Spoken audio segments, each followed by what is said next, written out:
ओम नमः शिवाय। ओम नमः शिवाय। ओम नमः शिवाय। जटाटवी कलश ज्वल प्रवाह पावितस्थली गले वलंबलंबितां भुजंगतुंगमालिकां टमट टमट टमट टमट नीलापट्टमर्वेन चकार चंड तांडवं तनो पुनः शिवः शिवः शिवः शिवः। जय गंगाधर जय चंद्रधर जय आशुतोष महेश्वरम जय पल्लवधर शशिधर जय इष्ट देव प्रियंकर शंकर जय भूतनाथ धरतानी जय शंभुभयंकर जय नेत्रधर गौरांग मावर हर हर शंकर हर हर शंकर हर हर शंकर। इस भयानक अंधकार से परिपूर्ण मध्य रात्र के अंतर्गत स्वर्णमयी शैया पर शयन करता हुआ दशानन भोलेनाथ आपकी दिव्य झांकी का अवलोकन कर रहा था। अचानक निद्रा भंग हो गई। जागृत अवस्था में देखा ये प्रातः काल का सुंदर चलोना शांतमय वातावरण। ऐसे शांतमय वातावरण में अपनी समस्त इंद्रियों को एकाग्रित कर आपके चरणों का साधकपन साधना में लीन था। अचानक साधना भंग हो गई। नाथ आराधक बन आपके कमल रूपी चरणों की आराधना कर रहा था। और कंगोर शब्द के माध्यम से ये आराधना भी टोक टोक कर दी गई। आज रावण के जीवन में परिवर्तन क्या था? सो रहा था अंशकता से बैंक पर ये न जाने किसने आकर राज जगा दिया। अरे किसने पर अपना काट ला लिया है? कौन वीर मतवाला जो बारंबार गा रहा। आज रावण को इस भूमंडल पर कौन सावधान सब सुना रहा। रावण को सावधान करने का साहस भोलेनाथ किसकी बाहुओं में आ गया? बल जिसने आज रावण के पराक्रम को तोड़ने का प्रयास इस वसुंधरा पर किया। छठी महीने त्रैलोक्य की समस्त शक्तियों को अरे अपने पैरों में तोड़ डाला। बढ़ाए तो मेरी भी जान, क्रोध है तो मेरे नेत्रों में। मैं हूं इस जगत का विधाता, मुझसे पकड़ कौन है? फिर आज रावण भ्रमित कारण क्या हो सकता है? बोलो बोलो दुर्चंद्र मौल मिर्जापुर का राज ये मनमानुष अशांत अरे क्रांत क्यों मचाता है? होता धीर ये धाने पापा नहीं ये सच्चे सारा निकलना है। ये लड़ते दिखाते प्यार क्यों बना? सारा शिवमंडल बंदी खाने में बंद हमारे, फिर भी आज रावण भयभीत होता जाता है। अब तो दे दो आदेश एक बार ये करने और सुखाने का ऐसे भूमंडल पर अरे महात्म्य मचाने का। देख लेने दो हम समस्त शक्तिशालियों की शक्ति को आज अरे लेने दो मनमानी। स्वतंत्र हो इस भूमंडल पर विक्षोभ कर लेने दो। पर कारण क्या हो सकता है? ऐसे नहीं तो योग शक्ति द्वारा ज्ञात करूंगा। ओम ओम शांति हो गया। क्षीर सागर में शयन करने वाले नारायण आपका सबसे बड़ा बड़ा अवतार, तो आपके अवतार को सुन करके क्या रावण भयभीत हो जाएगा? नहीं, आए हो क्षीर सागर छोड़ इस लोक में तो रावण राम का सम्मान करता है, पर एक संदेशा देता है। नीत पर यदि तुम चलोगे तो तुम्हें छोड़ूंगा। नीत तो स्वर्ग से दादा छोड़ूंगा। परंतु गगन मार्ग से जाने वाले देव यक्ष गंधर्व नाग किन्नर किशोर प्रस्थान कर मिथिलापुर क्यों? मिथिलापुर में मिथिलापति ने रचा स्वयंवर। स्वयंवर के अंतर्गत प्रतिज्ञा सही पुरारी को दंड कठोरा, राज समाज से तोड़ा। वो धनुष जो भगवान शंकर के करों की शोभा बढ़ाया करता था, मैया गौरा की गोद का खिलौना था। हाँ हाँ, धर्म की रक्षा करने वाला, ब्रह्मत्व की रक्षा करने वाला, देवत्व की रक्षा करने वाला धनुष आज खंड खंड हो जाएगा, 2 खंडों में विभाजित कर दिया जाएगा। इस मध्यलोक से उसके अस्तित्व को मिटा दिया जाएगा। हम शैवों की मर्यादा आज नष्ट नहीं, कदापि नहीं। शैवत्व की रक्षा के लिए हम अपना बलिदान चढ़ा देंगे। इस भूमंडल पर लोगों का सागर बहा देंगे।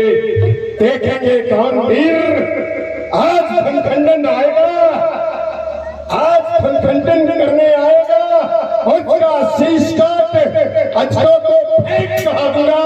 बोले हवा तुम रहो साथ हमारे, हम इस चक्को इस भाग बना देंगे।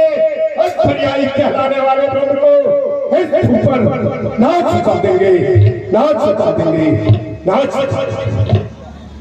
लंका के नाच शीतलाओ पुस्तक मुझे मिथिला पहुंचा।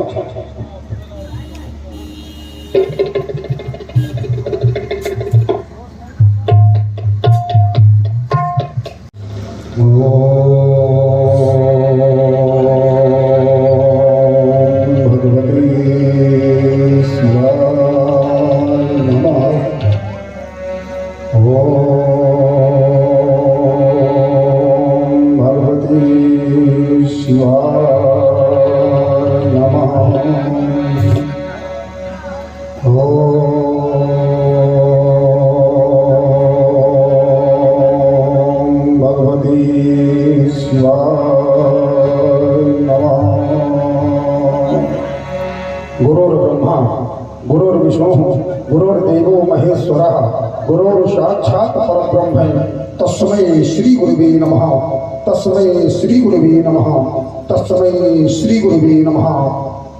यशांति च विभाति भूधर्षुतः देवा परामस्तके भारे भालो विधो गले च धर्मं यशोरस्य व्यादराट स्वयं भूत विभूषणा सुरवरः सर्वाधिपा सर्वदा सर्वा सर्वगता शिवा सश्रीभा श्रीशंकरः पातुमां, श्रीशंकरः पातुमां, श्रीशंकरः पातुमां।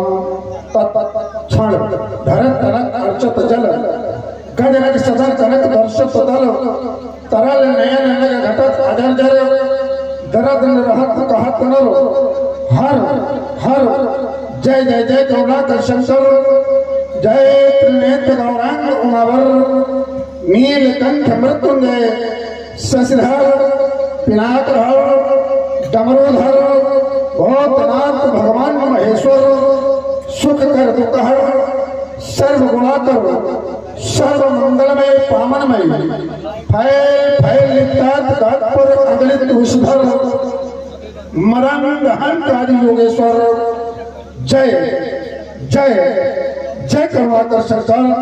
ये एक और ये प्रकृति का वातावरण दिशाओं ने अपनी छटा को ये विस्तृत किए हुए इस मानव जीवन की कर्म कला को आकर्षित कर रहा था। दूसरी ओर ये अंतर आत्मा की गुप्त झलकार एकाग्रचित हो अखंड योगाभ्यासी अपर्णा पर भगवान भोलेनाथ की आराधना में भी था। सहसा मेरे सुमन बंधों पर ये किसी एक और ठंडे इस हृदय की एकाग्रता को विखंडित कर इस मन की चंचलता को विश्वव्यापी अथाह सागर में डुबो दिया। आज ये मेरे जीवन का और भाव तो खोला जाता, ये मेरे नैनों की भीषण प्रोधारण से और उपवन में चंद्र चंचल सा बन जाता नाराज क्यों हो रही, ये वैरी दल क्यों घबराता, सोनीपुर का ये युवराज आज धैर्य में है पाता, बोले तुम समान उपकारी, ये कौन विश्व में है दाता, ये मेरे मन मानस में रच दो, हे मेरे हाथ विधाता, विश्व के मंगलकारी देव। आज इस साल के इस जीवन में ये आशामयी परिवर्तन कैसा, ये सोनीपुर की प्रखर अट्टालिकाओं पर बैठा हुआ आज आपकी आराधना में भी था सहसा, ये मेरे समारंभों पर कौन कह रहा, बलिपुत्र सावधान, बलिपुत्र सावधान, बलिपुत्र सावधान। आज तक पृथ्वी पर कोई भी वीर तो अवशेष नहीं रहा, या यूं कह दूं आज तक मैंने इस पृथ्वी पर कोई भी वीर तो अवशेष नहीं रखा, तो इस माल को सावधान करने की क्षमता अथवा सामर्थ्य कर सके फिर कौन। देखो ना, एक और वीरता से संपूर्ण ये दूसरी ओर ऋषि मुनियों का करुण कंदन, ये तीसरी ओर दानवता का सफल अट्टहास, नहीं ये चौथी ओर मानवता का तरुण मुदन।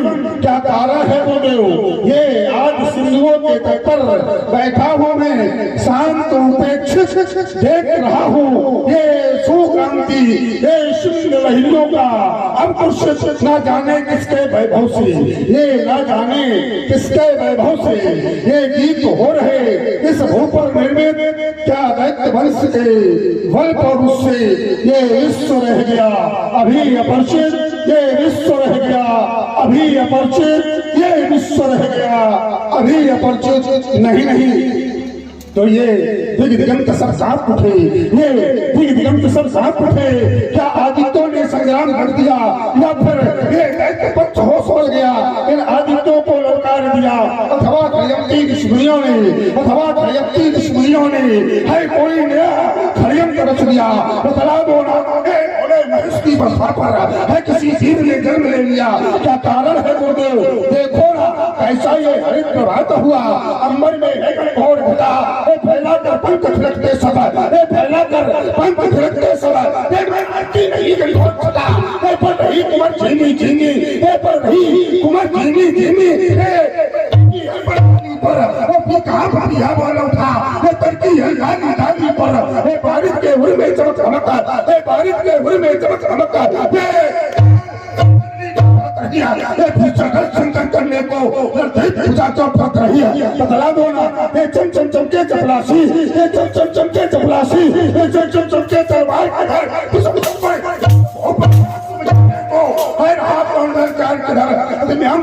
हो जाता और नागी सी संसार रही है, ये भीषण जल संकट करने को जाते फट रही है। बतला दो ना, मेरा होता तो मेरा मन विचलित होता, काल का दिन तुमसे है आज का दिन चिरभाता, और सोल लोगों का सारा सुख तो आज से भूला जाता, भोले तुम्हें स्कूल छोड़ो से पार कर रहा था मंगल शैशा समाप्त ही कहीं आज इन सुरुचियों का करुणा करता है देवों के देवादिदेव, सत सतवंदन सत सतवंदन सत्संग है भोले राज का विदित नहीं होता, इस अकारण के कारण को याद कराओ ना। ओम नमः शिवाय। हो गया मिथिलारंग सारा किया जगत में थलिया का अनुष्ठान, क्रांतिकारी रावण तुम्हारा महाप्रस्थान अभी अभी तुमने समाप्त किया है प्रगति विजय अभियान, उधर न चाहे लोग सीरत होने धनुष्य के अनुष्ठान, तो लंका के नाहक सावधान, लंका के शासक सावधान, मैं पुनः पृथ्वी पर आता हूँ, मैं वीरों देना दोष नहीं, मैं अपने अस्त्र उठाता हूँ, मैं अपने अस्त्र उठाता हूँ, मैं अपने अस्त्र उठाता हूँ, अस्त्र सिद्धियों मेरे सोनीपुर की रक्षा करना, सोनीपुर मिथिला को प्रस्थान करता है। एक बार प्रेम से जय घोष करें, बोलिए जगतगुरु शंकर भगवान की।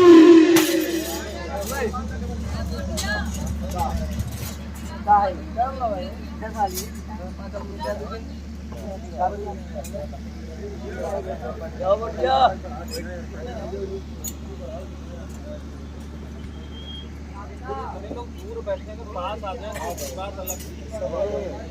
मथुरा के कुशलबंदी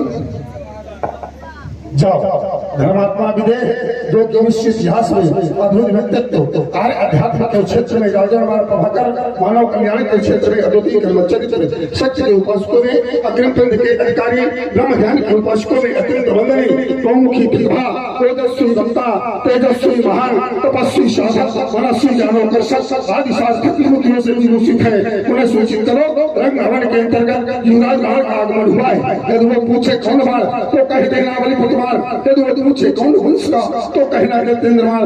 तो सबसे जन्मे हिरण्यकश्यप उनसे जन्मा प्रहलाद प्रहलाद से जरा विरोचन तो कहलाया वल्लाग्नि तो भोले महेश की आ गया कर मेरे धर्माल आ गया जाओ मंदी को हम से इतना में है बाढ़ आ गया मेरे आगमन की सूचना अपने महाराज को पहुंचाओ। जैसे आज्ञा महाराज के जीवन की जय जयकार हो। महाराज मिथिला में जो महोत्सव के अंतर्गत वंश युवराज बाण का आगमन हुआ है, आप सुनने की जिज्ञासा व्यक्त की। गुरुबंधु का आगमन मिथिला के अंतर्गत चलो चलकर स्वागत करेंगे, अभिनंदन करेंगे।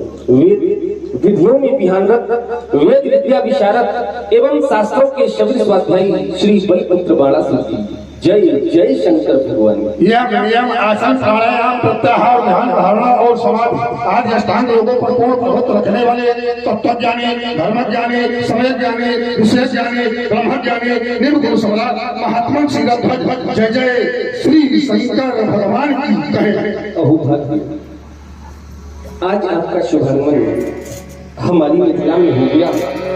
हमारा हृदय आपका स्वागत करने के लिए बात हो गया।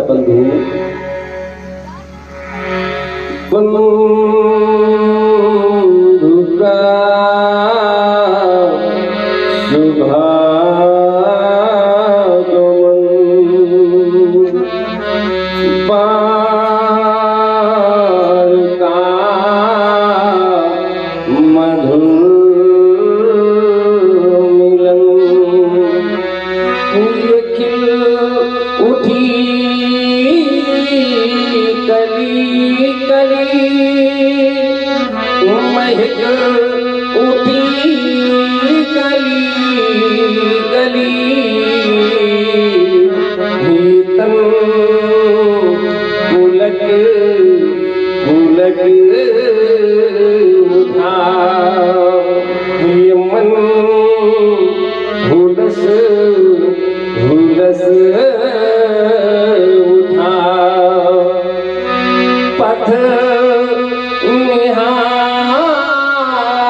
स्वीकार करें। जिस समय आपके मुखारबिंद से सत्य रूपी पुष्पों की वर्षा प्रसारित की गई तो कहा गया स्वागत है कि बंधु का मधुर मिलन और बाढ़ का सुहाग और अनंत क्रियाएं भी आपने गिनाई कि इतना कार्य हुआ आपके आगमन मात्र से। मैं विचार करने लगा कि अगर हमारे आगमन मात्र से मिथिला में इतनी क्रियाएं संपन्न हो गई, मैं बैठे बैठे ये विचार कर रहा था खड़े कि अगर इतनी क्रियाएं एक दैत्य के आगमन से संपन्न हो गई तो फिर संसार में उस भगवान को पूजने वाला कौन है? सब दैत्यों की पूजा करेंगे, सब दैत्यों को पूजने वाले होंगे, क्योंकि दैत्यों के आगमन से ऐसी क्रियाएं हो जाएंगी। तो फिर सभी दैत्यों का ही पूजन करेंगे, उस देवता को पूजने वाला कोई संसार में नहीं होगा। जिस समय आपकी वाणी पर मैंने विचार किया, गहन चिंतन किया, गहन अध्ययन किया, तो पाता ये हो आपका जो कर्तव्य है, आप कर्तव्यनिष्ठ हैं, ज्ञानी हैं, समर्पित हैं और संसार से मोह रहित है, ब्रह्म ज्ञानी है, तत्व ज्ञानी है और आपके मुखारबिंद से निकले हुए एक एक वाक्य शब्द है। विचार किया आपके इस देह रूपी आत्मज्ञान पर, तो पाता यह हो कि आपने जो स्वागत का कर्म रखा है वो अतिथि देव, ये क्रम है आपका। आप जितने भी मिथिला में राजा आ रहे हैं, जा रहे हैं, सबका स्वागत ये आपके यहाँ की परंपरा है, ये निम्न वंश की परंपरा है। आगत का स्वागत करना ये क्षत्रिय वालों का भ्रम कर्तव्य रहा करता है। राजन प्रभावित हुआ आपके अभ्यागत स्वागत से।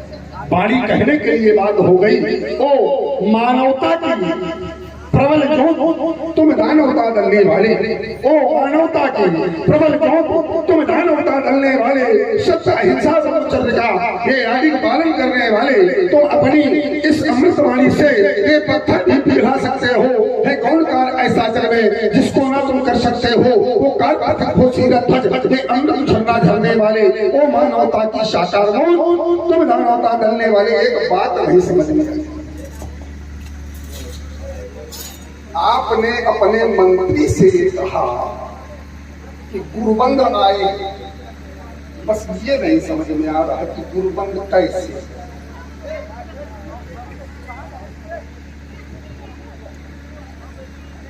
आप भी बड़ी अच्छी बात। श्री भोलेनाथ के पुजारी हैं और हम भी भोलेनाथ के पुजारी हैं।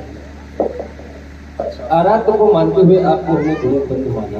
नहीं, पुजारी होना और गुरु बनाना बड़ा अंतर है। आप योगी हैं, गुरु बनाना और पूजा पूजा तो आराध्य की जाती है, पूजा देवताओं की जाती है, पूजा भगवान की जाती है, पूजा गुरु की जाती है।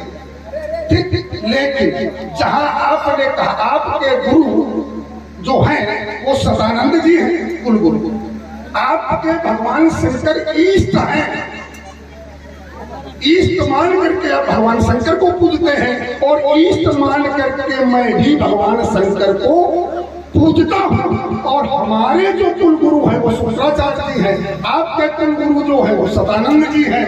तो हम आप गुरु के, हम गुरु शिष्य नहीं है, गुरु भाई नहीं है, हम ईष्ट भाई हैं। हम जिनको पूजते हैं उन्हें आप पूजते हैं, क्योंकि भगवान शंकर के जो शिष्य हैं वो परम श्रेष्ठ शिष्यों में परशुराम जी हैं और श्रेष्ठ शिष्यों में रावण।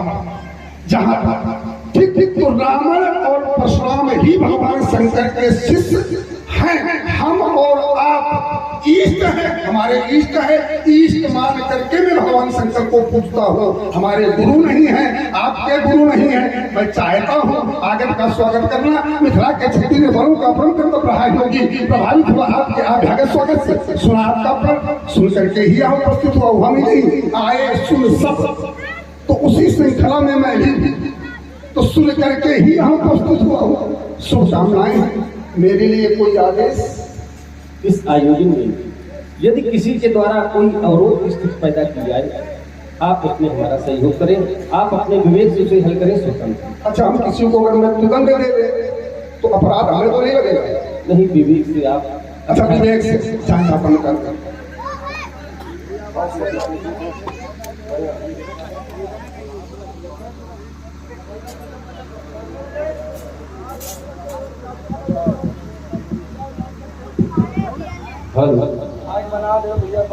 माइक आप सही कर दीजिए। डिस्टर्ब हो गई आवाज। भैया आवाज थोड़ी सही करोगे तो आवाज थोड़ी मिथिला के उपस्थित महाराज जाओ सम्राट के विराट श्रीरथ को सूचित करो, मिथिला के मुख्य द्वार पर रावण का आगमन। जैसे आज्ञा महाराज। महाराज के जीवन की जय जयकार हो। महाराज अतिथियों की कड़ी में दृष्टिपात करता हूँ, देखता हूँ सोने की लंका में निवास करने वाले कंचन नगरी के नरेश श्री रावण जी का पदार्पण हुआ है। आपसे मिलने की जिज्ञासा व्यक्त की है। श्री रावण जी का शुभागमन हमारी मिथिला के अंतर्गत, चलो चलकर स्वागत करेंगे, पूज्य पाद का अभिनंदन करेंगे। आज हमें अभेद्य कवच की प्राप्ति हो गई। अभेद्य कवच, शास्त्र कहते हैं कवच अभेद विप्र गुरु पूजा, यही सब विजय उपाय न दूजा। हमारी स्वयंवर की सफलता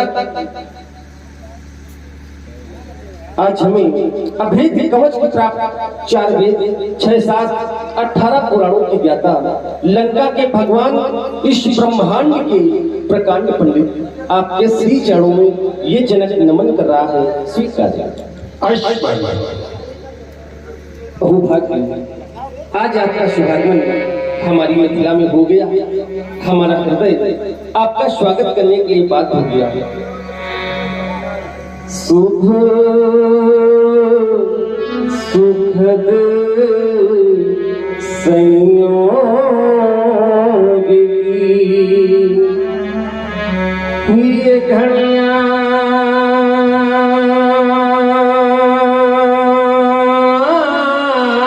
जुड़ी हैं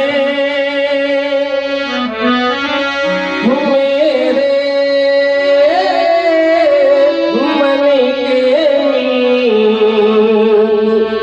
मैं प्रतिकार क्या दूं इसने का सत्कार क्या दूं, इस प्रेम का उपहार क्या दूं। बंधु दर्शन हित त्रिकोण पलकों के बावड़े बिछाए,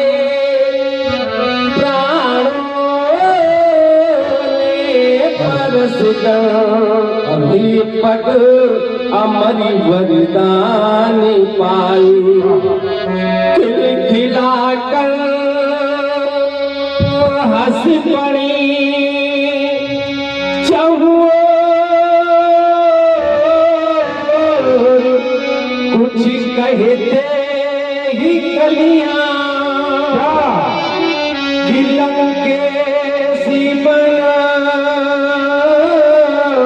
ऋतुराज जबकि हो स्वयं मिथिला में आए, तुम्हें अकिंचन इस कृपा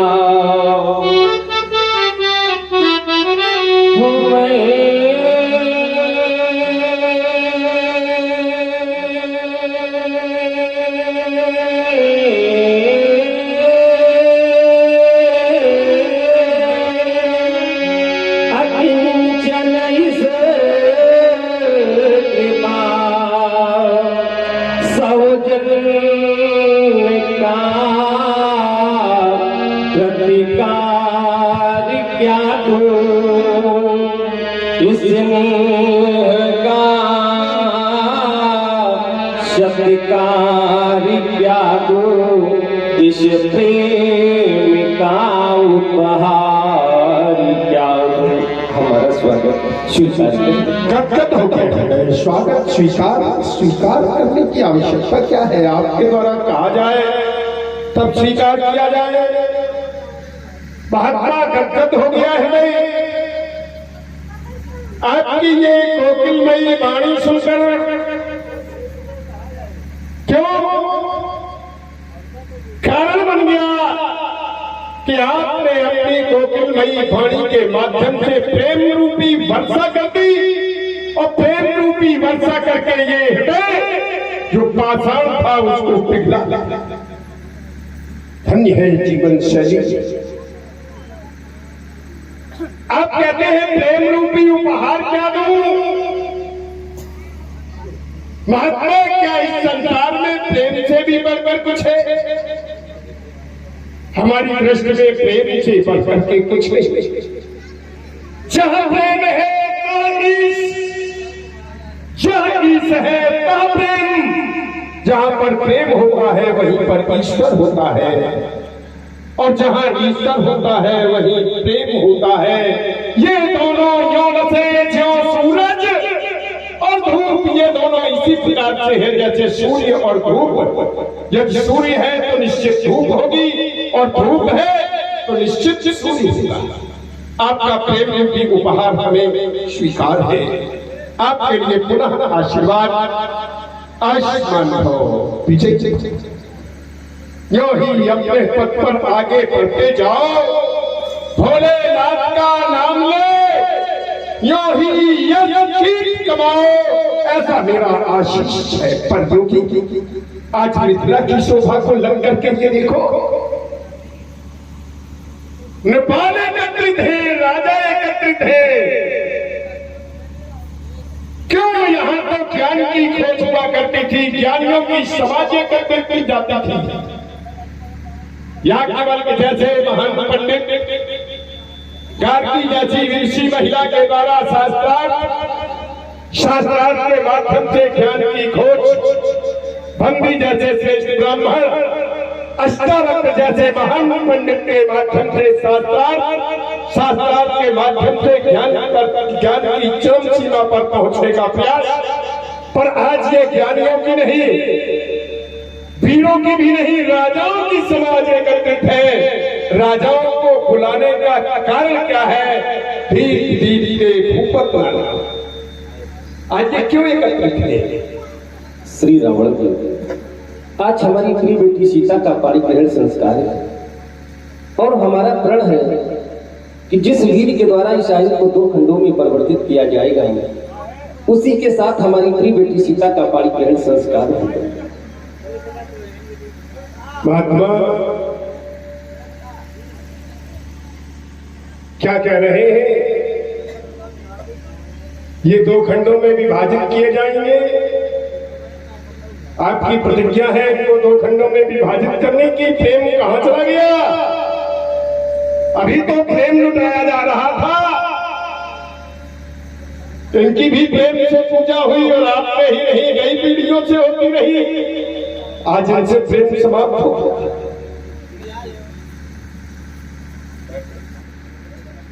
हम चाहते हैं आप अपने प्रण में थोड़ा सा परिवर्तन करें। थोड़ा जानते हैं क्या? सोई पुरारी को भक्त कठोरा, राज समाज आज चैतोरा, इनको तुड़वाएं। कन्या ने क्या किया? धनुष को उठाया। जो भी इन्हें उठा करके इनकी प्रत्यंचा को चढ़ा दे, कन्या से श्रेष्ठ मान ले कि दूसरी क्रिया कर देगा वो। प्रथम क्रिया उठाने की क्रिया कन्या के द्वारा, वीर के द्वारा दूसरी क्रिया इन्हें चढ़ा देने की हो जाए, उसे श्रेष्ठ मान लिया जाए। आपको कन्या से श्रेष्ठ वर भी मिल जाएगा, और इनकी भी रक्षा हो जाएगी। रावण के चाचा कर सकते हैं? हाँ, हो जाएगा। जब डोरी खींची जाएगी तो उनका टूटना संभव है।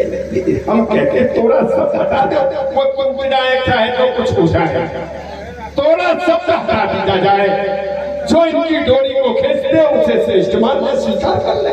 अब वो आगे क्या क्रिया करते हैं, क्या होती है, वो तो बात की बात। इतने में आप संतुष्ट हो? नहीं, हम जानते हैं।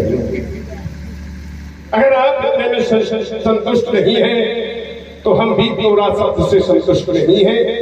इसलिए हम तुम्हारे प्रण पर प्रतिबंध लगाते हैं, और एक घोषणा अपनी करते हैं कि मिलन नहीं होगा, नहीं होगा, नहीं होगा। भैया इसको यार सही इसको सही दो, ये वाला ले। आवाज खींच रहा।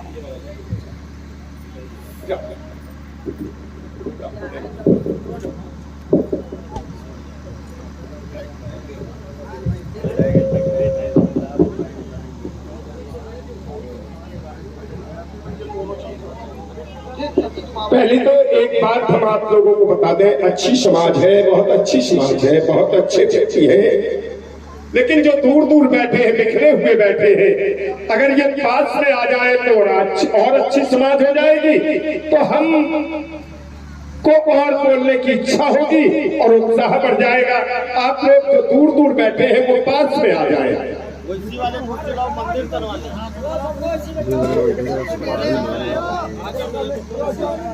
ऊपर वाले नीचे आ जाओ, जिस समय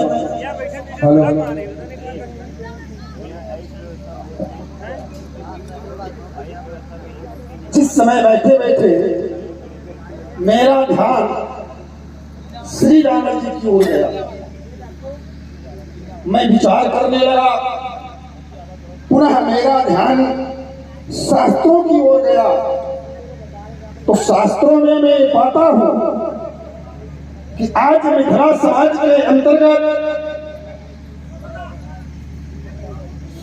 जिसके संदर्भ में कहा गया है रावण नाम वीर बरबंडा, ऐसे प्रचंड वीर का सुहागमन, ऐसे श्रेष्ठ वीर का सुहागमन इस मिथिला की धरा पर हुआ है।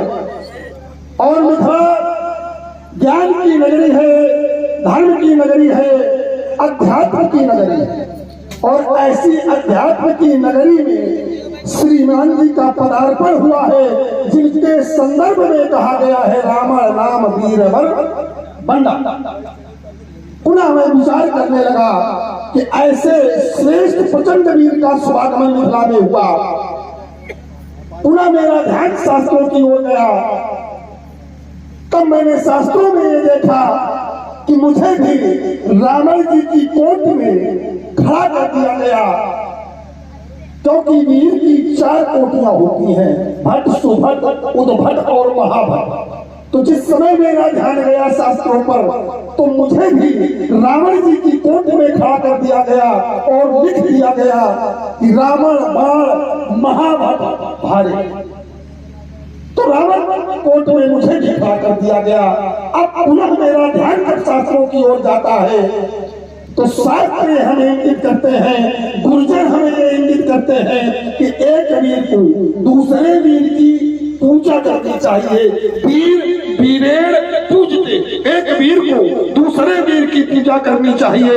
इस शास्त्र के सम्मत को धारण करते हुए, गुरुजनों के आदेश को धारण करते हुए, रक्त संस्कृति की अधिष्ठाता राक्षसेंद्र पुलस्त कुल के कुलदीपक, माँ के किसी की गोद के पशु, लंका के सम्राट या यूं कहो लंका के भगवान इस मिथिला की पावनमयी भूमि पर, इस मिथिला की धर्ममयी भूमि पर, इस मिथिला ज्ञानमयी भूमि पर, इस मिथिला की अध्यात्ममयी भूमि पर आपका कोट कोट स्वागत है, कोट कोट वंदन है, कोट कोट श्री चरणों में अभिनंदन। आपके द्वारा किया हुआ वंदन, अभिनंदन स्वीकार। आपके लिए आशीर्वाद, आयुष्मान हो, विजयी हो। विचार करने लगा, आपकी और राजा जनक की वार्ता। प्रथम में राजा जनक को यह सत्परामर्श दिया गया कि जहां प्रेम है तहां ईश्वर, और अगर ये कोई जान जाए कि जहां प्रेम है वहां ईश्वर का वास होता है, तो फिर ज्ञान देना और अपने जीवन में न उतारना और दूसरे को उपदेशित करना, ये अनुचित लग रहा है। अगर वो व्यक्ति ये जानता है कि प्रेम में ही ईश्वर का वास होता है और प्रेम से ही ईश्वर को पाया जा सकता है, तो तो फिर अपने जीवन में भी उसको उतारने का काम करना चाहिए, प्रयास करना चाहिए और अपने जीवन में उतारना चाहिए, तब उपदेशक बने। तो उपदेश देना बहुत अच्छी बात है कि प्रेम के बस में भगवान है, प्रेम से भगवान मिलते हैं, कहीं कहा भी गया है। और ऐसे व्यक्तित्व के द्वारा कहा गया है जो संसार का स्वामी है कि प्रेम के प्रकट होए मैं, ऐसा कहा भी गया। तो प्रेम से जब ईश्वर मिलता तो उसको अपने जीवन में उतारने का प्रयास आपको करना चाहिए। जब प्रेम से ईश्वर प्राप्त हो तो फिर उसे अपने जीवन में उतारना चाहिए और उस प्रेम से उस ईश्वर को प्राप्त करना चाहिए। दूसरी बात आपकी आई, बोले जिस समय राजा जनक ने ये अवगत कराया कि आज हमारी पुत्री का पाणिग्रह संस्कार है और इनको 2 खंडों में जो वीर विभाजित कर देगा उसके साथ पाणिग्रह संस्कार संपन्न करवाया जाएगा, तो श्रीमान जी कह रहे, बोले प्रेम कहाँ गया? अब प्रेम कहाँ गया? अब प्रेम नहीं दिखाई पड़ रहा है। तो प्रेम राजा जनक का आज भी के प्रति क्यों? जब से देवरात जी को दिए गए तब से इनकी आज तक पूजा होती चली आई है और आज भी की पूजा हुई है, तो प्रेम घटा कहाँ? प्रेम तो वाजो बना है। अब मैं अपनी वाणी को अल्प विराम, चलो जहां से आप अल्पराम देते वहीं से हम आरंभ करेंगे। आपने कहा जब आप जानते हैं हमारे ऊपर आरोप, आप जानते हैं कि प्रेम से ही ईश्वर मिलता है, हमने ये नहीं कहा, आपने सुना नहीं या ध्यान नहीं दिया। जनक ने कहा मैं आपको प्रेम रूपी उपहार दे रहा हूं, तो मेरे भाव ये हृदय के निकले कि जहां पर प्रेम होता है वहीं पर ईश्वर होता है। मैंने जनक को उपदेश नहीं दिया कि तुम प्रेम करो तुम्हें भगवान मिलेंगे, भगवान किसको मिलेंगे।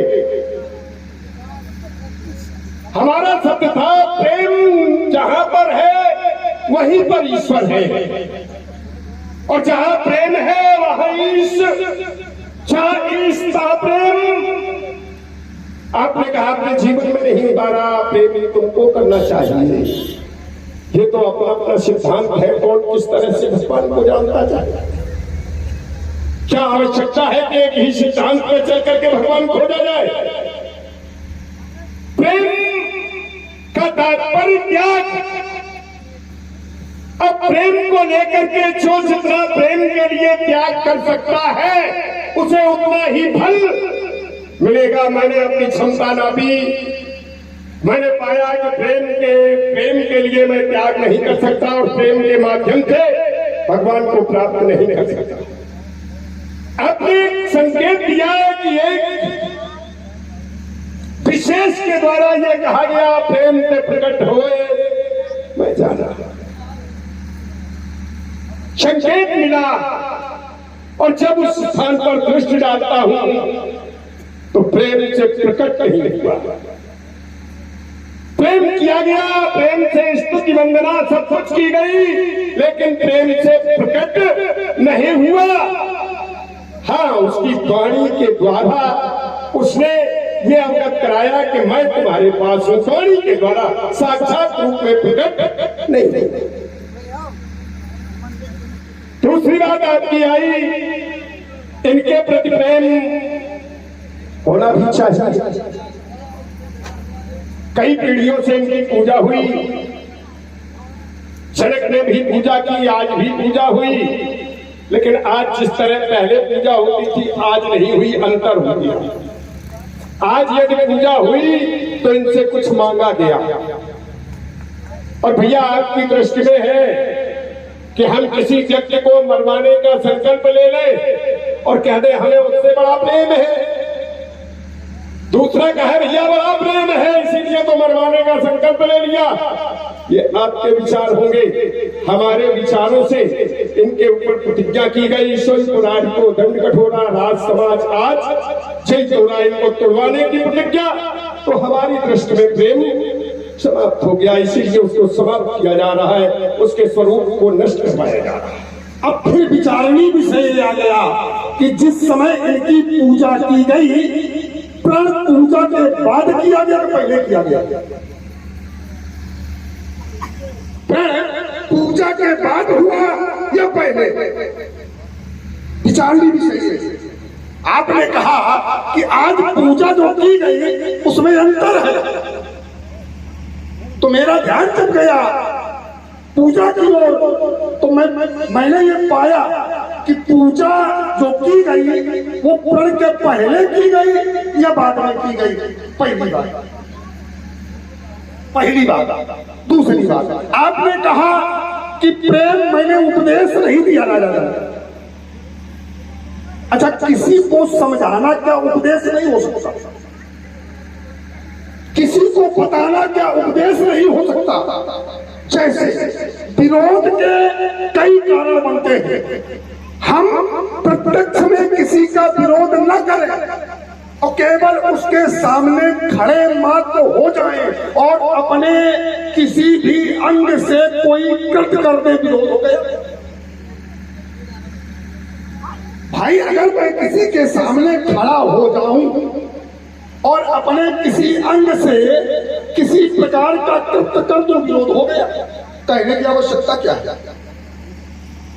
ठीक। तो पहली बात कि प्रण के पहले पूजा है या बाद में है। दूसरी बात, आपने कहा हमने राजा जनक को ये नहीं समझाया, आपने कहा हम ये बता रहे थे, राजा जनक को कह रहे थे। राजा जनक ने कहा प्रेम रूपी उपहार हम तुम्हें देना चाहते हैं।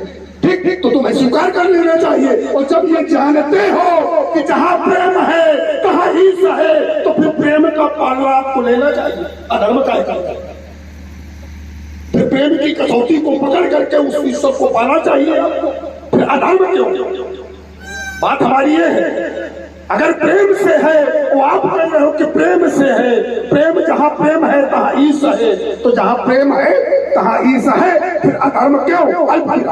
महाराज, आप अपनी वाणी को ही श्रेष्ठ मानते हैं, हम बार बार ये कहते हैं और आपकी वाणी स्वीकार करता हूँ, क्योंकि यहाँ संवाद हो, विवाद न हो। आप कहते हैं आप जानते हैं प्रेम, हम जानते हैं प्रेम में ईश्वर है। हमने प्रथम ही कहा मेरी वो क्षमता नहीं है जो प्रेम के लिए त्याग करके उस रास्ते पर चल करके, उस मार्ग पर चल करके हम ईश्वर को प्राप्त कर सके। तभी हमने दूसरा मार्ग बदला। और जिस मार्ग पर कह रहे हो अधर्म क्यों कर रहे हो, हमने अधर्म मार्ग चुना। ये संसार धर्म के माध्यम से ईश्वर को जानना चाहता है,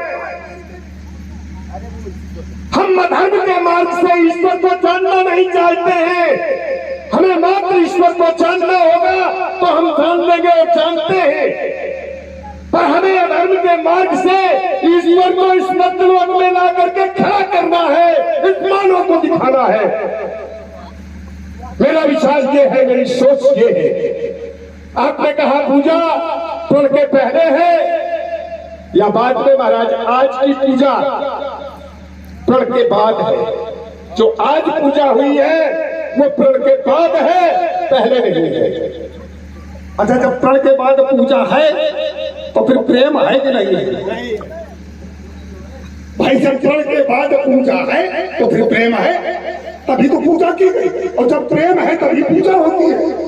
अगर प्रेम नहीं तो फिर पूजा नहीं। बोले हम आपकी बात को बोले विवाद नहीं, हम विवाद नहीं कर रहे, ना हम विवाद करना चाहते हैं। ये विवाद नहीं, हमारी केवल वार्तालाप। आपकी हमारी कोई आपकी दुश्मनी जाती थोड़ी है कि तुम हमारे खेत जोते हो तो तुम दुश्मनी कहा की बात कहा, जहाँ नहीं, आपने ये बात कही, बोले विवाद नहीं। हम विवाद थोड़ी कर रहे हैं, हमने केवल बात अपनी रखी थी कि आप प्रेम से ऐसा होता है। तो मैं जानना ये चाहता था कि प्रेम से अगर होता है तो प्रेम का रास्ता आपको निभाना चाहिए। फिर आपने वही शब्द बोला कि आपने कहा प्रेम से ऐसा होता है, प्रेम से वो मिलता है। हमने ये नहीं कहा, हमने कहा जहाँ प्रेम है, प्रेम में ईश्वर है और ईश्वर में प्रेम है, दोनों शब्दों में अंतर है। हमारे कहने में आप जो कहना चाहते हैं आपकी बात वहाँ सही है, हम जो कहना चाहते हैं हमारी बात वहाँ। अच्छा, जहाँ प्रेम है तहाँ ईर्ष्या है, ये जानते हो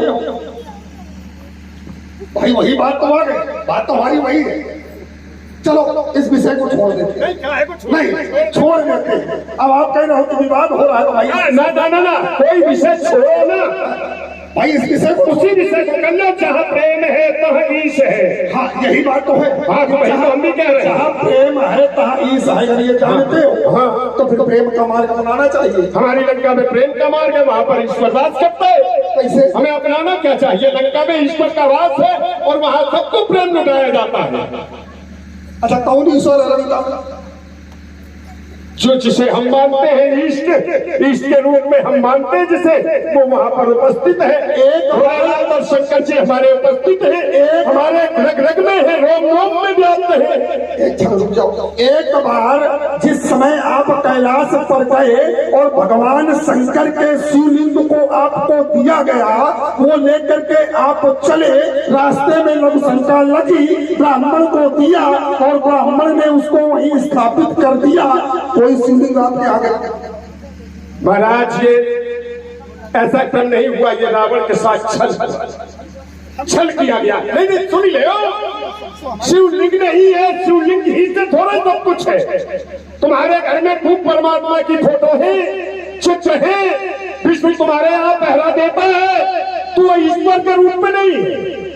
ईश्वर हृदय में वास करता है, हृदय में रामन मंदिर है और ईश्वर मेरे हृदय में वास है। और जब हमारे यहाँ हृदय में है तो लंका में हम रहते हैं, तो लंका में है। लिंग ही थोड़े, मंदिर में पूजा करने से सब कुछ थोड़े मिलता है।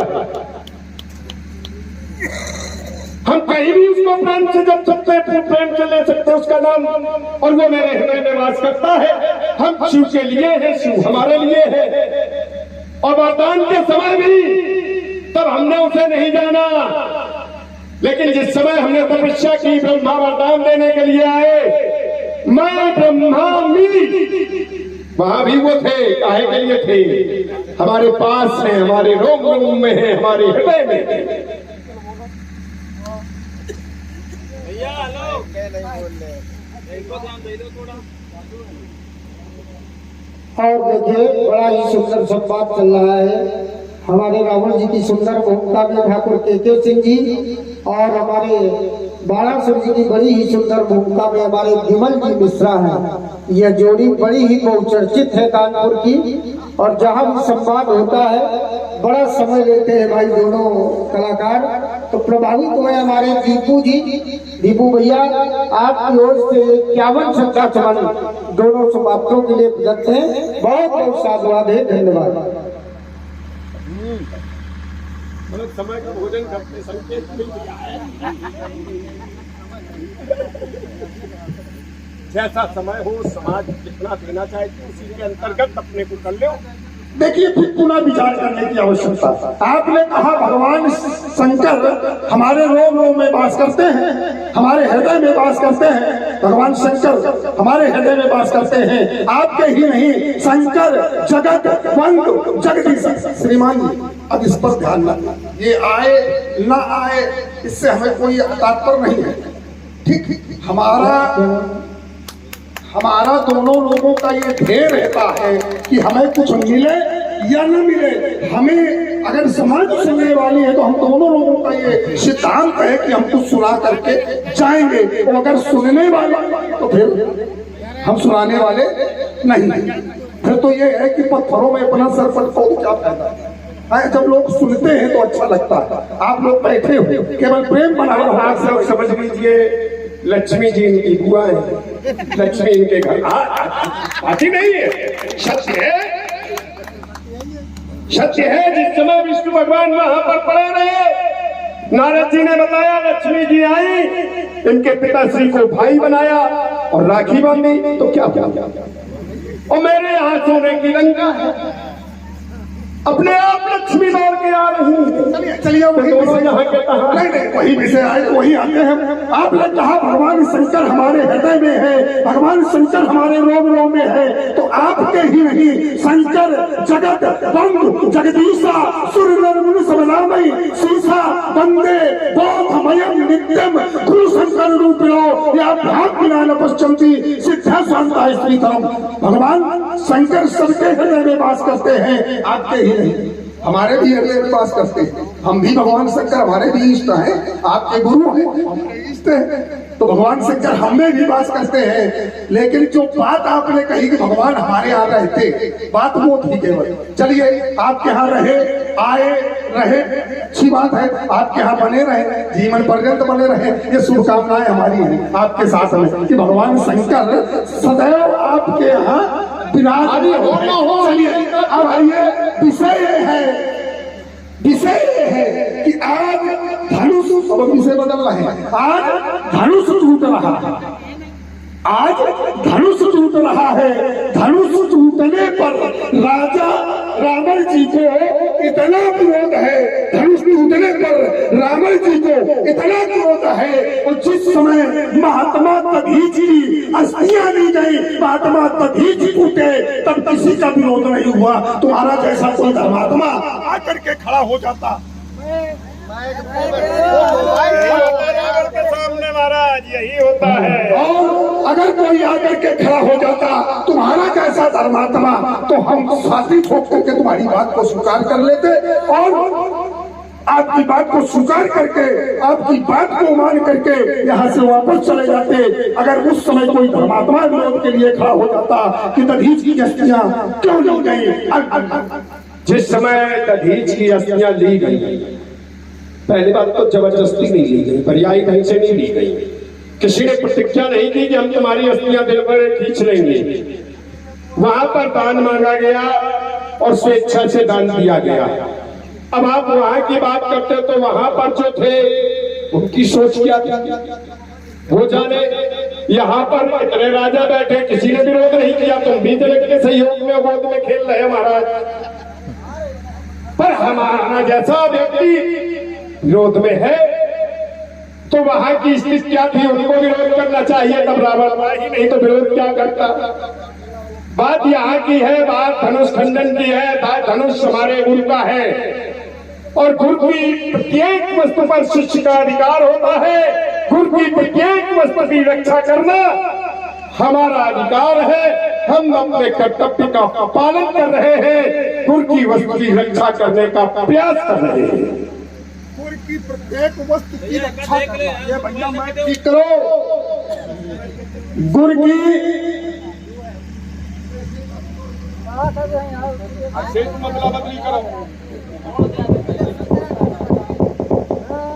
गुरु की प्रत्येक वस्तु का की रक्षा करना आपका परम उत्तरदायित्व है। इसके लिए आपको साधुवाद और करनी भी चाहिए। गुरु की प्रत्येक वस्तु की रक्षा शिष्य को करनी चाहिए, लेकिन जिस समय एक जगह एक सिद्धांत मिलता है कि जिस समय गुरु को अपमानित होना पड़ा,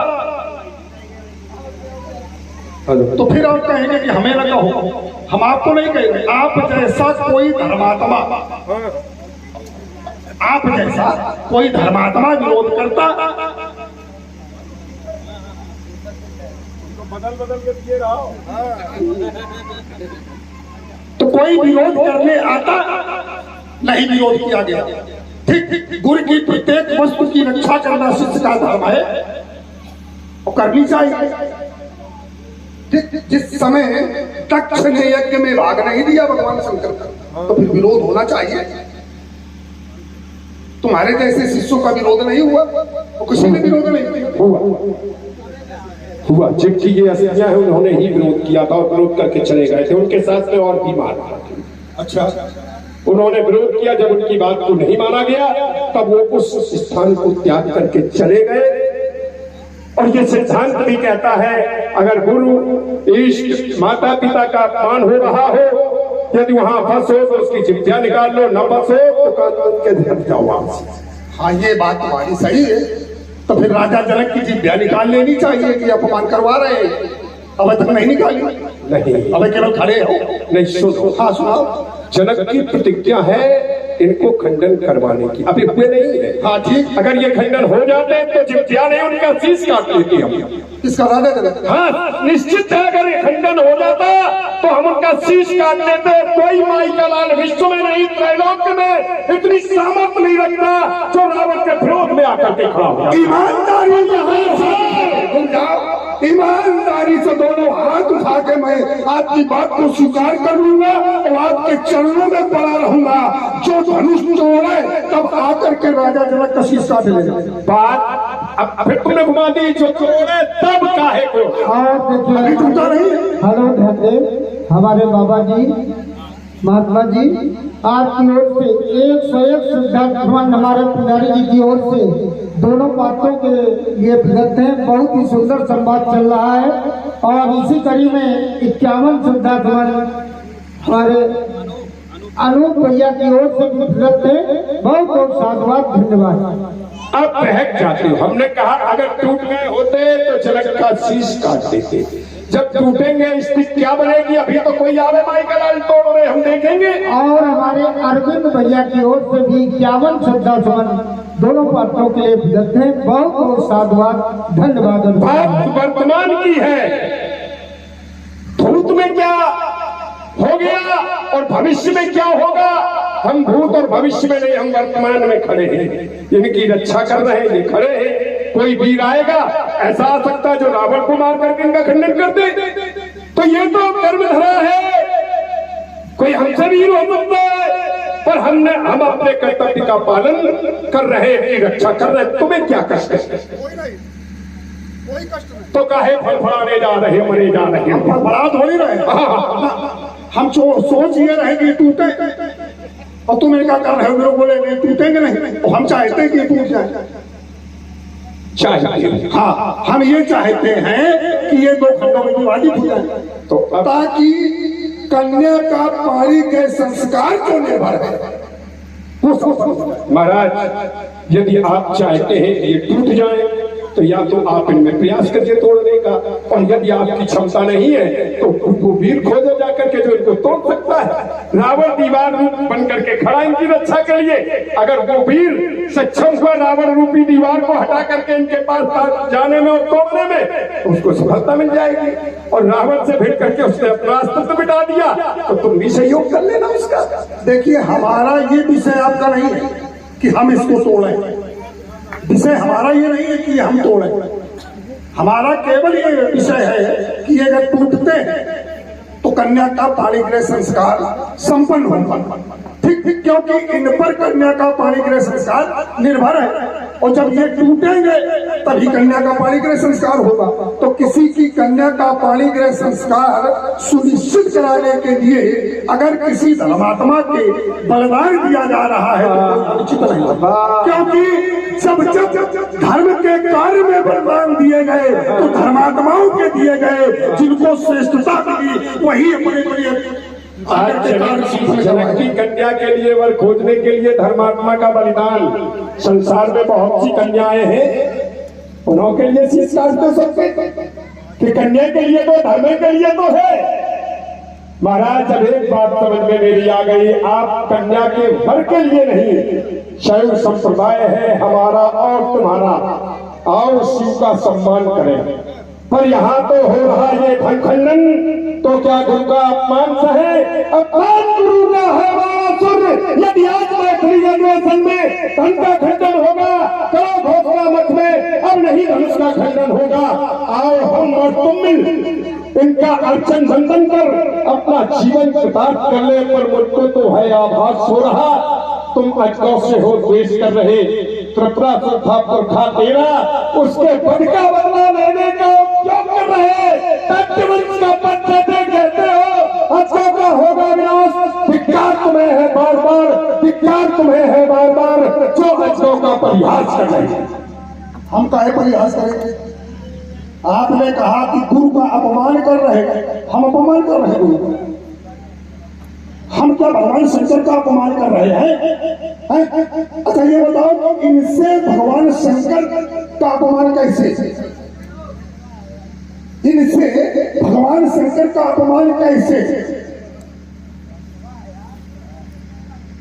ये धनुष जो है भगवान शंकर के पास जब था तब तक भगवान शंकर का अधिकार, और जिस समय भगवान शंकर ने इस धनुष को क्रोध में त्याग किया है, धन रुद्र सर्वो सुहायसा, भगवान शंकर ने जब क्रोध में त्याग किया तो फिर इससे भगवान शंकर का अपमान कैसे सुनेंगे? बिल्कुल सुनेंगे। जनक की प्रतिज्ञा से हटा दिया जाए, सोई पुरारी पुरारी का पुराण शब्द हटा दिया जाए, उनका संबंध पंचेत हो जाएगा।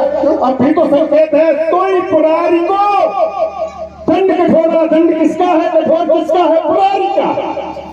अब भी तो संबंध है, पुरारी माने शंकर, अब भी तो संबंध है, पुराण शब्द को हटा दिया जाए, हम मान लेंगे कि इनके नहीं है। अच्छा, भगवान शंकर से अगर संबंध है ठीक, तो भगवान शंकर से अगर इनका सब तो अपमान होगा। भगवान शंकर से हमारा भी तो संबंध है। अगर हमारा कोई अपमान करे या हमें कोई मारने का प्रयास करे तो क्या भगवान शंकर का अपमान होगा?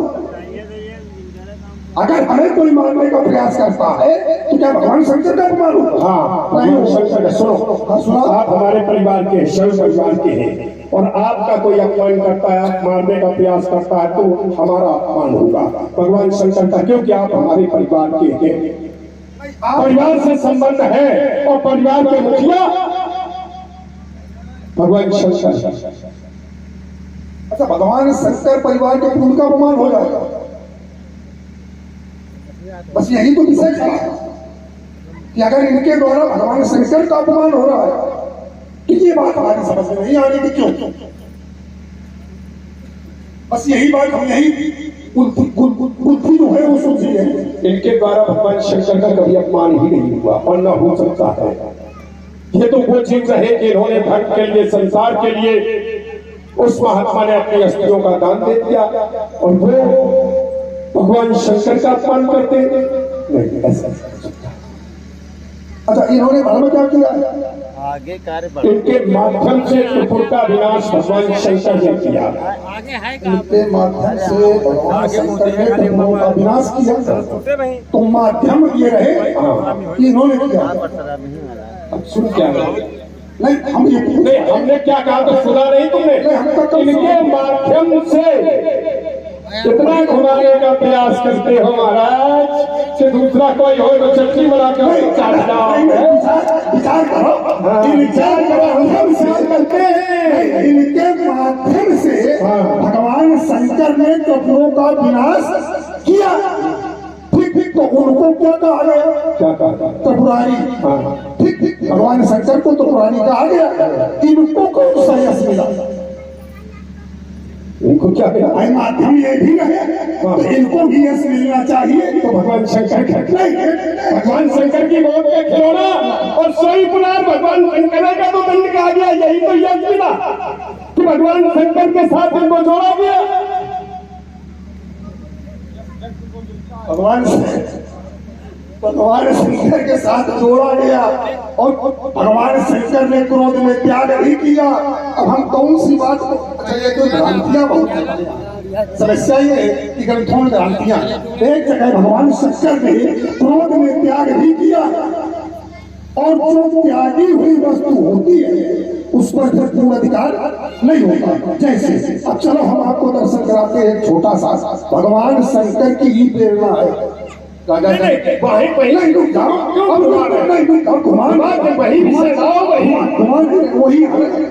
भगवान शंकर की ही प्रेरणा है। अच्छी बात। जो तोरई को दंड हमारा सुता वरे तुम भी नहीं विचार मानो मरियम के गए तुझी तो गुरु से तत्सत क्या तोड़ है भंगाय का तोड़ पाचा भंगम तारियों भंग सोमम तस्मात् क्रिया तोया कन्या एवं पाही रखो।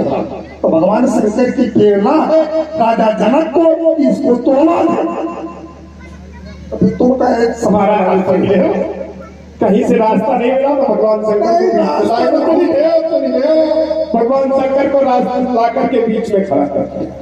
भगवान शंकर की प्रेरणा है, ये आपको जनक ने बताया होगा, हमको नहीं बताया। जनक को बताना चाहिए भगवान शंकर की प्रेरणा है हमारे पास। उन्होंने प्रेरणा दी पर इस बात को भी हम स्वीकार नहीं करेंगे, क्योंकि मैंने तो गुरुजनों से जाना है कि संसार में कोई भी व्यक्ति जो कार्य करता है वो ईश्वर की प्रेरणा से करता है। बिना ईश्वर की प्रेरणा के कोई भी कार्य ही नहीं करता है। यदि जनक ने उनकी प्रेरणा से इनका खंडन करवाने की प्रतिज्ञा की है, तो हम भी उन्हीं की प्रेरणा से इनकी रक्षा कर रहे हैं। हमें भी कहीं ना कहीं से संकेत देना होगा कि इनकी रक्षा करो। अब इसमें उनका खेल क्या है, वही तो खेल खेलते हैं। चलो तुम्हें अगर आदेश प्रेरणा मिली है कि तुम रक्षा करो, तो हमें प्रेरणा मिली कि इनको तोड़वा दो। ठीक, तो हमें प्रेरणा ये है कि इनको तोड़वा दो। तो मैं चाहता ये हो कि मानव समाज में आए हो तो मानवता का व्यवहार करो। मिथिलेश जनक भी भाई है, इस पर भी विचार करो। तुम ज्ञानी हो, विज्ञानी हो और हो संकट के बरदानी। रह गई अगर कन्या कुंवारी, रह गई अगर सीता कुंवारी, तो उधर जाएगा सब पानी। कन्या को वरश्रेष्ठ मिला तो सम्मान तुम्हारा भी होगा, अन्यथा घोर अपमान तुम्हारा और हमारा भी होगा। ये सीता के संचित अरमानों की तुम अब तक ना बनोगा। विजयी लंकाधीश्वर तुम हृदय संतुलित करो आज, तुम हृदय संतुलित करो आज, तुम हृदय संतुलित है, पर अपना हृदय संतुलित करो आप। मानवता की दुहाई देनी, चलो इस मार्ग पर भी चल करके देख लेता हूँ मानवता क्या कहती है, मानवता कितनी मजबूत है। हम जनक से बड़े हैं, हम जनक की बात पर विचार कर लेते हैं। आप इनसे बड़े, आपसे बड़े ये हैं और हमसे बड़े आप हैं। आप अपने बड़ों पर विचार कर ले, हम छोटे से छोटे पर विचार कर लेंगे। मार्ग में अवरोध की ज्वाला जला लेना, फिर कभी तुम आज को प्राण रक्षा है तुझे शिव बोलनी है, पर तुमको तुले हो ये मानवता मिटाने के लिए, इस अपाहिज अस्त्र से बदला चुकाने के लिए ये वृक्षोद की ज्वाला जला लेना, फिर कभी तुम आज को प्राण रक्षा है तू जय शिव बोलनी। इस क्रांत की तलवार को फिर सजा लेना कभी तुम, आज मानो धर्म रक्षा है तो शिव से बोलनी है। ये धर्म पद को छोड़कर तुम क्यों धर्मी बन रहे, ये क्रोध की विकराल ज्वाला में दुसानन जल रहे। शांत हो जाओ दुसानन, मन में ये सोच करके शांति रो पड़ेगी, नेत्रों में आंसू भर के आंसुओं की धार में 10 हाथ तुम बहकाओगे, हाथ मस्तक पर धरे फिर किए पर पछताओगे। इस कार्य का बदला चुका लेना फिर कभी, आज मानो धर्म रक्षा है सूझे। अपना निर्माण करो तुम, जग का निर्माण स्वयं होगा। प्रत्येक पुष्प हो गया सुगंधित, तुमने तो ज्ञान स्वयं होगा।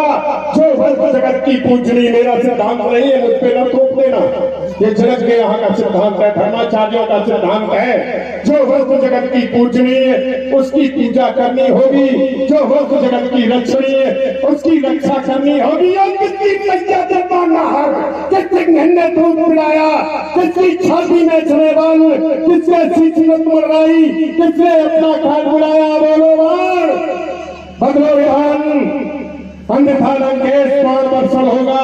आज मैथिली अन्वेषण में नहीं धनुष का खंडन। जो वस्तु जगत की पूजनी उसकी पूजा करनी होगी, जो वस्तु जगत की रक्षणी उसकी रक्षा करनी होगी।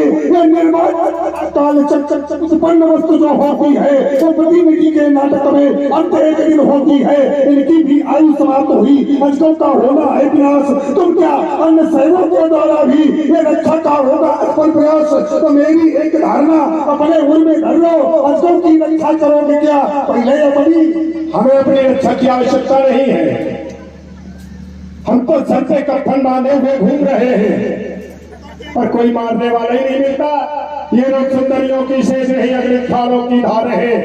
वो पहली जीवित फंस का जिसने सन्मुख ललकारा है, आज का पीड़ित कथा की भीगी बालों की भीग रही। ये कर्क बाण में कितनी ज्वाला, इसे शांता कर होगा।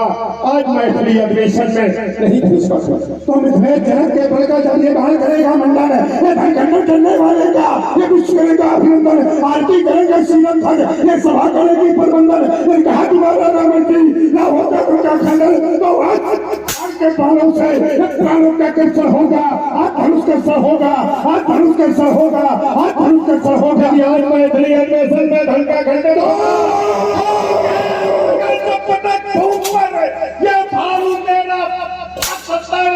चालीस से खाली खप्पर भातों खप्पर वाली का लेकर मैं वर्णमान अभिनंदन करूं कृपाली का ऐसा भीषण नंदन होगा आज मैं श्री अग्रेसन में नहीं धनुष का खंडन हो तो संरक्षक होगा बलिरंजन पावेगा तो भक्ति भगत खावेगा तो सीधे पुर जावेगा इधरा में आज मैं खड़ी की ये भावने भात लगावेगा तो उसने कोई भी ब्याज तो किंचित व्रत बनावेगा तो कर में होगा धन संभाल के का वर्षण होगा आज धनुष कर्षण होगा आज धनुष कर्षण होगा आज धनुष कर्षण होगा आज मैं श्री अग्रेसन में नहीं धनुष का खंडन होगा और शंकर का होगा रात रूप भीषण रतंडी का रतन होगा आज मैं श्री अग्रेसन में नहीं धनुष खंडन होगा और विध्वंस करूंगा ये धनुष यज्ञ चौड़क की नदी बहा दूंगा अपनी विकट हुंकारों से अंबर में आग लगा दूंगा आज को फांसी नहीं किसी की आज को पृष्ठ बतौती है और जिसने दुष्टों का दलन किया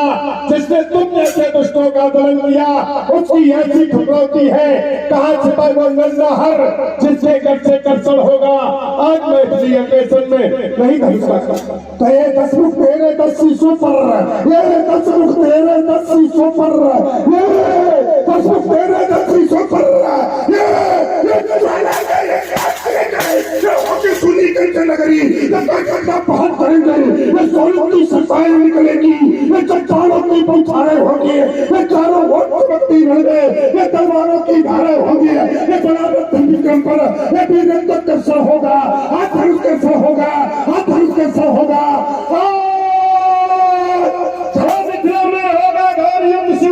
मारे जाएंगे रावण की गौरव गाथा के इतिहास सुनाए जाएंगे तेरा तुम्हें प्राणदान ओ पंचन्ना हर हो सावधान क्या सुने नहीं है कीर्तन छाती छाती चट्टानों की भूतल दलकर बन जाते हैं खूनी चंद्रहास के सम्मुख कन्या से पीले ये चरमराए उठेंगे कि छपा रहा ये वही ये है पैदा रहूंगा ये सुबह हटीले इन गठीले मुझों की माला बना तो सूखों बनाऊंगा ये कोपे की झंडी बिना धरा जा सफे को सारे के पेट तक कर दे तो भी हो जाओगे काल के गाल इनका निधि इधर से भागने के रावण को भगा दे ऐसा चन्ना मैया ने मान नहीं और जो रावण से टक्कर ले ले उसकी छाती में इतने बार नहीं जो भी आता सन्मुख लड़ने चरणों में छिप जाता है या जाकर कहीं गिर कंदराओं में छिप जाता है अब छाती के बाल तब गिरना जब समय आवे क्यों आपने ये माना है हम काहू के मरई हमारे बानर मनुष्य जात दुई तो फिर दूसरा कोई मारने वाला आई नहीं तब छाती के बाल गिने वाले जब आवे तब गिने ना जब आए तुम्हारा में तब गिनना आवे छाती के बाल आएंगे आज इस समाज में वो भी कहीं ना कहीं उपस्थित है आज उसी को बुलाने के लिए ना ये सब कर रहे हैं सुनो सुनो तो फिर अब ये मर्यादा का उल्लंघन हम नहीं जानते कि वो है कि नहीं है धनुष तोड़ेगा कि नहीं तोड़ेगा कौन तोड़ेगा ये हम नहीं जानते चलिए अब आप कह रहे तो हमका छाती के बाद तक गिनना क्योंकि ये वरदान है आपको हमका उनके मरे हमारे मानव मनुष्य जात क्योंकि अन्य दूसरा कोई आपको मार नहीं सकता है इसलिए मिथिला समाज के अंतर्गत अगर आए हो और तुम कह रहे हो उस नहीं टूटेगा ठीक तो ये मचलती है जब मेरी सहज बुझाए तो प्रेम जाकर कर फटाता है वे जिसका बुझाया थे चलाता जब मैं तो बड़े बड़े छत्रधारियों को ढूंढ में मिलाता है वे लाल लाल आंखें कर ललकारता जब वृक्ष चले तो तुम्हारे जैसे वीरों का कलेजा का बजा है हमारे जैसे वीरों का नहीं अंबर गाता गीत हमारे हम धरती के सुर परदानी लड़कर कोई छका न पाया हार किसी से ना मैंने मानी जो भी भूदर्द आए सन्मुख उनको पीस कर रेत बनाया अंबर गाता गीत हमारे हम धरती के हम ये चाहते हैं कि हमारे और तुम्हारे वाद विवाद का यहाँ कोई महत्व नहीं इसलिए नहीं कि तोड़ने वाला कोई है हम लोग तो आपस में भिड़ रहे हैं तो कह रहे होते हैं टूटेगा हम कह रहे नहीं टूटे तुम कह रहे नहीं टूटेगा हम कह रहे टूटेगा तो आपस में भिड़ने से अच्छा ये है कि आज हमारी और तुम्हारी वीरता का ये अजगो नहीं परीक्षक होगा आज हमारी और तुम्हारी वीरता का ये अजगो नहीं परीक्षक होगा जिस पर मां जगदम्बे का वरद पहुंच गए हो गया जिस पर मां जगदम्बे का बरदहस्त वही इस धर्म का कर्षक होगा। हार जीत क्या चीज, वीरता की पहचान समर है, सच्चाई पर निहार कर कभी न हारा नर है। हम रथ लगे पुराने हवा तुम्हारों का कोई भी न होगा। आज हमारी और तुम्हारी वीरता का ये अजगर नहीं परीक्षक होगा। इसलिए मिथिला समाज के अंतर्गत आए हुए नेपालों महिपालों सभी कान खोल करके सुन ले। मेरे गाने के पश्चात कोई ये कहने का दुस्साहस न करे कि रावण और वारासुर जैसे वीर योद्धा आए और अपनी मौखिक वीरता का प्रदर्शन करके चले गए। नहीं नहीं, जाता हुआ अजगर हुआ खंडित नहीं देख सकता, क्योंकि भगवान शंकर मेरे भी आराध्य हैं। जाता हुआ अजगर हुआ खंडित नहीं देख सकता, होगा धम खंडित संसार से जान ले। भक्त को मिलेंगे भगवान इस मिथिला में, शत्रु को मिलेंगे शत्रु ये विश्व सत्य से मान ले। आया था मिलने नहीं, आया था शत्रुवत, जहाँ बैठा हो वो छवि वैसी विष्णु। कान खोल सुन ले बाण की पुकारिए। आज का युग तो बना है रावण युग, आज का युग तो बना है रावण युग। पर बनाऊंगा द्वापर में कृष्ण और बाण युग। करता हूँ प्रतिज्ञा को शंकर की आगे, मेरे गुरु को धनुष्य सीता से मां का नाता है। जनक सभा के सभासदों क्षमा करो, अब ये बार लौट कर जाता है। वाराणसी जी, आपने अपने भाव स्पष्ट कर दिए, मैं भी आपको अपने भाव बताता हूं। मेरा भी ये संकल्प नहीं है कि इनका खंडन हो। सीता समान सिंदूर भरे रावण की यही बनौती है। पर मैंने आकर के मिथिला में देखा कि वाराणसी पधारे हैं। मैंने सोचा कहीं वाराणसी जी इन पर अपना बल प्रयोग न करने लगे, क्योंकि समाज में शून्य है बच्चे। जहाँ की स्थिति हम बता रहे हैं, उठाने की क्षमता तो ही में है या हम में या आप में। हमारे अंतर्गत विचार आया कि वाराणसी ने सुमेर पर्वत को उठाया है, कहीं ये धनुष को उठाने न लगे कन्या से विवाह करने के लिए। और अगर ऐसा करते हैं तो सभी परिवार में कलंक लग जाएगा। दूसरा विचार आया कि ये नहीं कर सकते वाराणसी, क्योंकि शैव है और शैव का अपमान नहीं हो सकता। फिर एक विचार आया कि वाराणसी बैठे हैं, इनके सामने यदि इनका खंडन हो गया तो कहीं इनके भाव न बदल जाए और क्रोध न आ जाए और वीरभद्र रूप लेकर के कहीं मिथिला का विनाश न कर दे। इस विनाश को रोकने के लिए, शैव परिवार पर कलंक न लगे, इसको रोकने के लिए हमने अपनी एक योजना और योजनाबद्ध होकर के उसमें आपने साथ दिया। और मुझे निश्चित हो गया कि इस समाज में राजाओं में किसी में भी क्षमता नहीं है, तोड़ने वाला भी विशेष होगा। आपके सहयोग से मैंने ये जान लिया कि वो विशेष होगा। मैं भी ये नहीं चाहता कि उनका खंडन न हो, उसके हाथों को मोक्ष मिलेगा। और मोक्ष का मैं विरोधी नहीं, मुझे मोक्ष मिलना चाहिए। मुझे पीड़ा करके प्रणाम क्षमा मुझे कर देना, ये मृत्यु रूप है। यहाँ जो आया है सो जाएगा, कोई भी अमर नहीं है, मरना सबको है। पर मेरे जन्म कोई भी आपको छू भी नहीं सका। जो भी विध्वंसक कार्य करेगा उससे जीवन भर पैर निभाऊंगा। इस जमीन पर पटक कर उसके प्राण ले लूंगा। पूछे यदि ऐसा न कर पाया तो अपने प्राण दे जाऊंगा, अपने प्राण दे जाऊंगा, अपने प्राण दे जाऊंगा। एक बात समाज में उपस्थित श्रेष्ठ मानो, उस नाम का जय घोष करोगे तो यही हमें पुरस्कार है। हम दोनों भाई जितने उच्च स्वर में जय घोष होगा और दोनों हाथ उठा करके हमारे भाई बंधु करेंगे। लेकिन माताएं बहनें हाथ उठाएंगी नहीं, हाथ छोड़ेंगी। कभी भी कोई भी कहे कि हाथ उठाइए, नहीं, कभी नहीं उठाना। और अगर ये स्थिति देखनी है तो घर में जाना, शीशे के आगे खड़ी होना और अपने दोनों हाथ उठा करके देखना अपनी स्थिति को क्या होता है।